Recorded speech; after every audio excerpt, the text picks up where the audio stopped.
s'attend à la fin de la semaine ou dans le courant de la semaine prochaine à une vague très Quand vous dites importante. la semaine prochaine, c'est-à-dire dans Fin de, 4-5 jours? oui, fin de semaine prochaine ou la semaine suivante, donc dans la quinzaine qui vient, on s'attend à un afflux massif de C'est le patients fameux pic? au CHU de Besançon, avec de nombreux patients qui vont certainement aller en réanimation.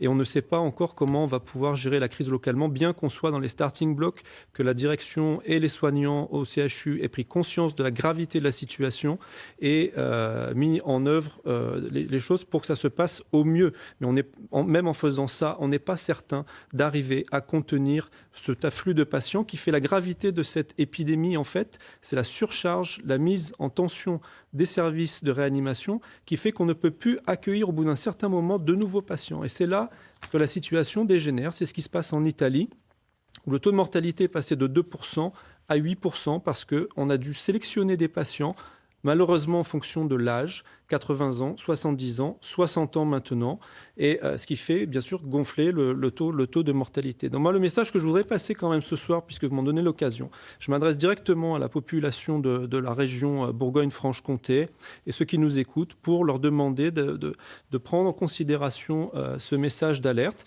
de se confiner à domicile, même si le président ne l'a pas encore annoncé, confiner son entourage, limiter ses déplacements, ne faire que les déplacements vraiment vitaux, c'est-à-dire une personne, par exemple, qui va aller faire les courses pour toute la famille reste à la maison, on se lave les mains, on applique les mesures barrières, on tousse dans son coude, on se lave les mains régulièrement, surtout avant les repas, on évite les contacts extérieurs et surtout on ne va pas voir les personnes fragiles dans les familles, en particulier les patients qui ont des problèmes de santé importants ou les personnes âgées. Et ça, il faut que les citoyens l'entendent. C'est une crise qui va durer plusieurs semaines. Il faut s'y préparer.